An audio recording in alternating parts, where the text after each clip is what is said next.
Well, hi YouTube and BookTube, and especially hello to the Eclectic Book Club. It's been a day, let me tell you. We are finishing up the football season and headed pretty soundly into the basketball season. And in fact, my son's first basketball game is tomorrow, and my husband needs to return my son's football equipment tonight. So I'm getting ready to pick up my son from basketball practice, and my husband, I'm going to then pick up dinner at the carryout. I'm going to get Lito's calzones. There's a really good buffalo calzone, but I digress.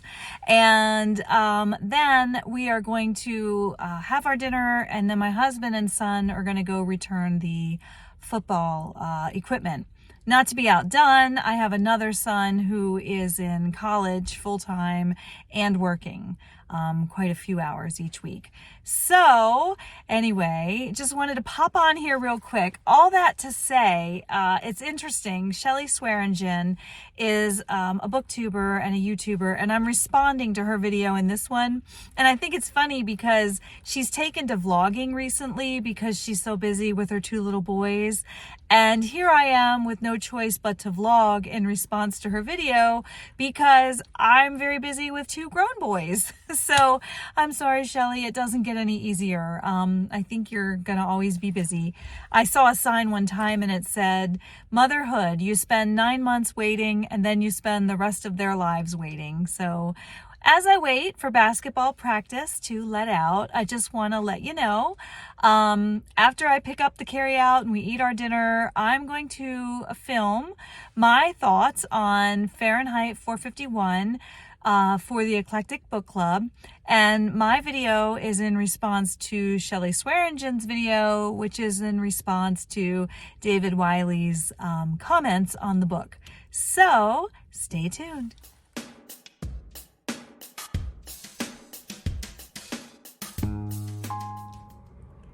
Okay, hello everyone. I'm feeling much better. I have had a lovely meal with my family, and I've had a chance to relax. And my husband is off with my son returning the football uniform. So let me tell you my thoughts on Farenheit 451 so far. As I've said, I'm in the Eclectic Book Club. Shelly Swearengen invited anyone who's interested to join her in the Eclectic Book Club, and so I did.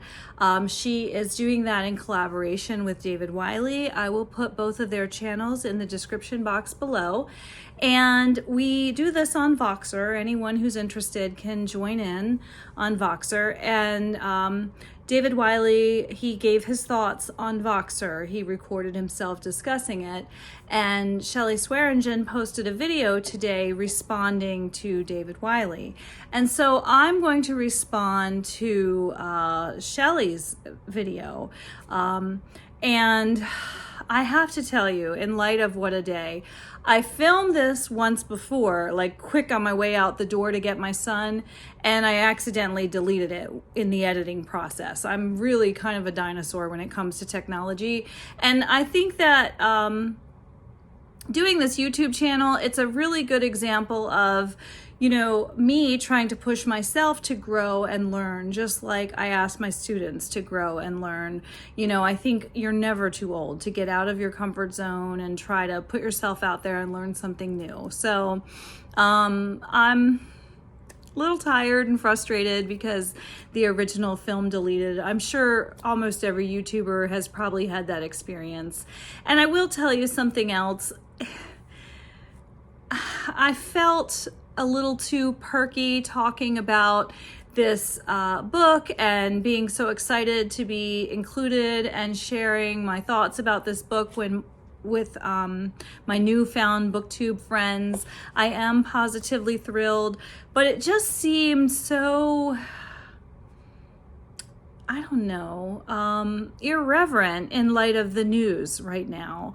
You know, if anyone is going to be watching this later on down the road, yesterday's news was such that there was this Christmas parade and there were people celebrating, the upcoming Christmas season, and a car just drove recklessly, killing at least 5 people and injuring several, 2 of whom are children in critical condition. And my heart grieves, absolutely grieves for those people. And so if you would like to pray with me at the end of this video, I will be praying for them. They are in my thoughts and prayers throughout the day, and they will continue to be in my thoughts and prayers. But if you are so inclined, I will be praying at the end of this video for those people. If that's not for you, there is no judgment whatsoever. Most people don't watch my videos to the end anyway. So I wouldn't be at all judging anyone if that's just not for them. But I feel so burdened to pray for them. So before I go down that bunny trail, I do want to talk about the book, Farenheit 451. And maybe that's why. No, actually, my reaction to the book was before the incidents yesterday in the news. When I read this, David Wiley was asking about, initial impressions and the description of the setting in the very beginning. And Shelly Swearengen posted in her video about how the setting is sort of gloomy and eerie and even kind of creepy.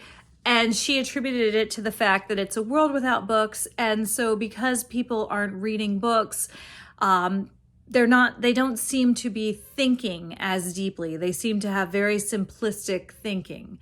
And, that was alarming to Shelly Swearengen, she had said in her video. And I would definitely agree with that. But I would like to add that my first impression of Farenheit 451, and also, I have never read it. I've never taught this one.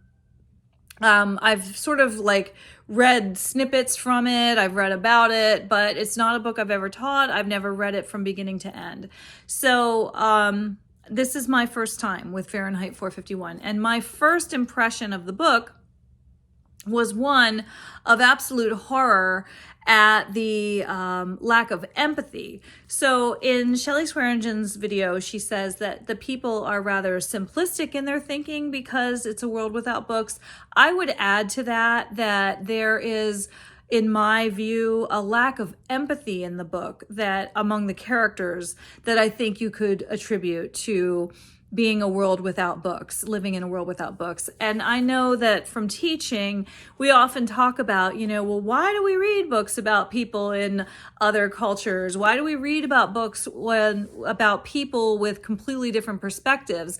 And certainly there's value in that. We want to learn from other people and we want to grow from other people's experiences, even if we can't share in them. But I also think there's a whole lot to be said for empathy. We really, when we're reading books, we should be empathizing with the other characters. And books can open us up to a whole new experience.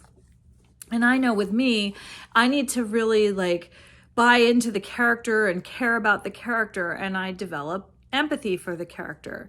So in this book, I felt that there was an alarming lack of empathy among the characters. And that, I don't want to get into spoilers, but I double checked. It's actually on page 12 when I first encountered what I would call just a horrifying lack of empathy. And that's when the main character, Montague, comes home and he finds that his wife, Mildred, has taken too many sleeping pills and she is near death. Now, to call it a suicide attempt, I think it is, but she seems to have just forgotten that she took so many pills, and the next day she acts like it never happened. So maybe that's what Shelly was talking about with the simplistic thinking. I don't know if that's simplistic thinking or if it was a sincere attempt to end her life, but I will say that Montague comes home and he's found that she's taken too many sleeping pills and she is near death. And so he gets her this medical care. I don't know that it's exactly he got her stomach pumped, but he got her medical care, because this is, for those of you who don't know, it's a futuristic novel, Ray Bradbury. This is a futuristic world without books. So the medical person has just tried to help Montague's wife. He's just serviced her, rescued her. I'm not sure exactly how I would word it, but I want to read you just the little paragraph about that, because to me, that was my first, really horrifying glimpse into the characters of this book. So the operator is what he's called, that just rescued Mildred with medical care. He says, "Gotta clean 'em out both ways," said the operator, standing over the silent woman, who is Mildred, who's near death. "No use getting the stomach if you don't clean the blood. Leave that stuff in the blood, and the blood hits the brain like a mallet. Bang! Couple thousand times, and the brain just gives up, just quits." "Stop it," said Montague, because they're talking about his wife. "I was just saying," said the operator. "Are you done?" said Montague. They shut the machines up tight. "We're done." His anger did not even touch them, so he doesn't even seem to realize that he's offended Montague for discussing the wife the way that he did. They stood with cigarette smoke curling around their nose and into their eyes without making them blink or squint. That's $50.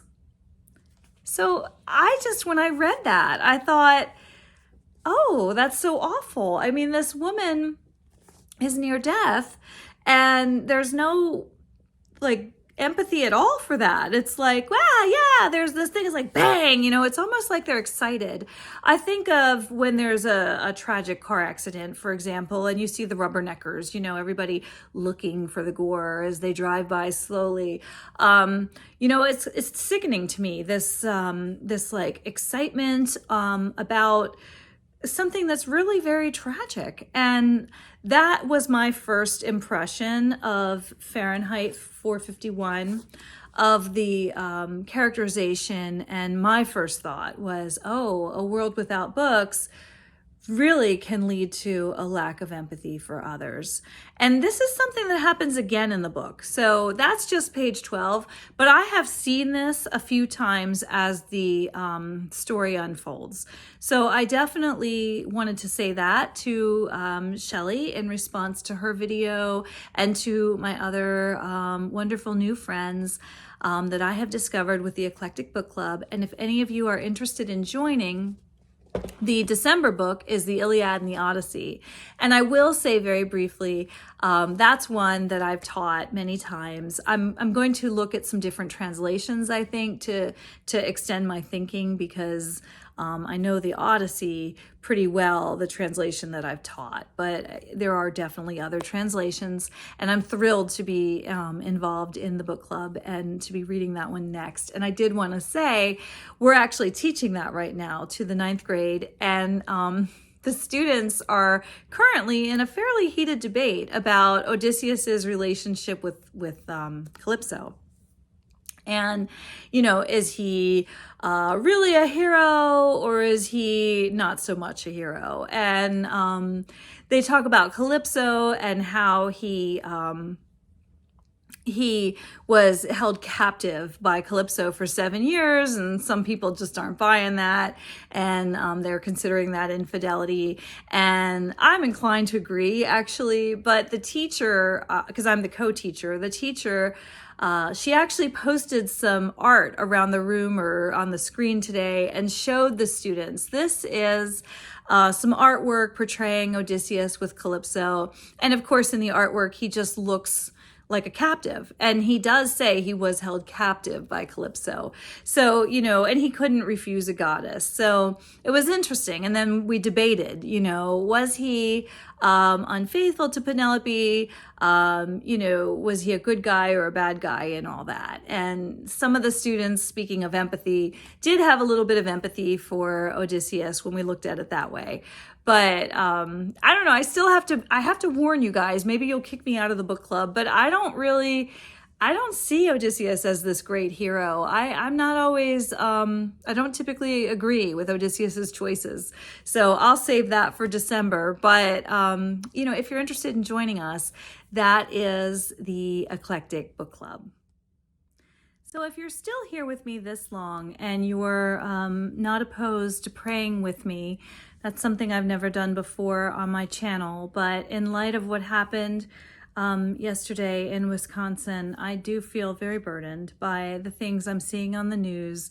And I would like very much to pray for the people in Wisconsin. And if you are willing to stay and pray with me, I would, welcome that. And if that's not for you and you are through, I'm done talking about Farenheit 451. So, thank you for listening thus far. But I right now really need to pray for the people in Wisconsin. So if you're still here, would you join me, please? Dear Heavenly Father,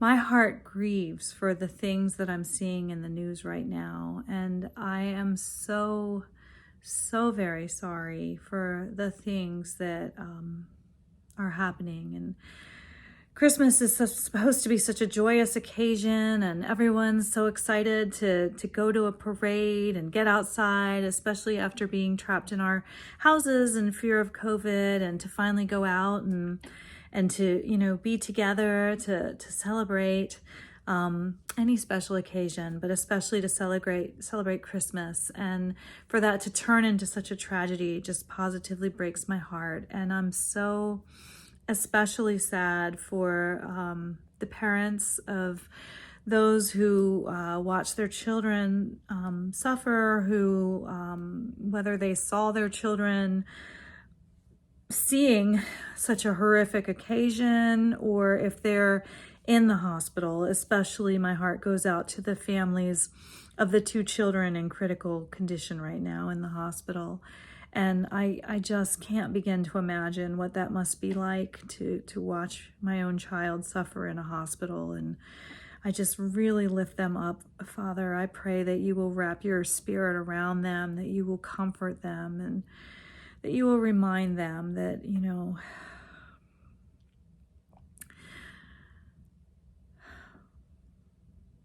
that one day we will see a perfect and beautiful world. And I know it doesn't feel that way right now, but if you could remind us that, we are not full-time citizens here. This is not our home. Our home is in heaven with you, and where all things are perfect and beautiful, and that you make all things beautiful in your time. And right now, Father, that feels like a long time away. Right now, I can't imagine how slowly time must be going for people who are suffering as they grapple with the horror of what happened yesterday at what was supposed to be a simple, joyful parade to celebrate Christmas and maybe even to catch a glimpse of Santa Claus. And I just pray that you will be with the doctors and the medical professionals and the first responders and all those people who are out there trying to make the world, safer and better, and to take care of all of us as we need them so much. And I pray that you will give wisdom to those investigating this crime, and that you will bring some sort of peace to all of us as we just struggle with so many things in this society right now, and so many things, Father. If you just could remind us all that we're made in your image, and we're called to just be a family, and to love one another, and to build one another up. And if you could just bear with us as we bear with one another, and just help us to get past this difficult season, and to look toward you, and to look toward the eternity that we can spend one day with you. Because you make all things beautiful in your time. In your name, Heavenly Father, I pray. Amen.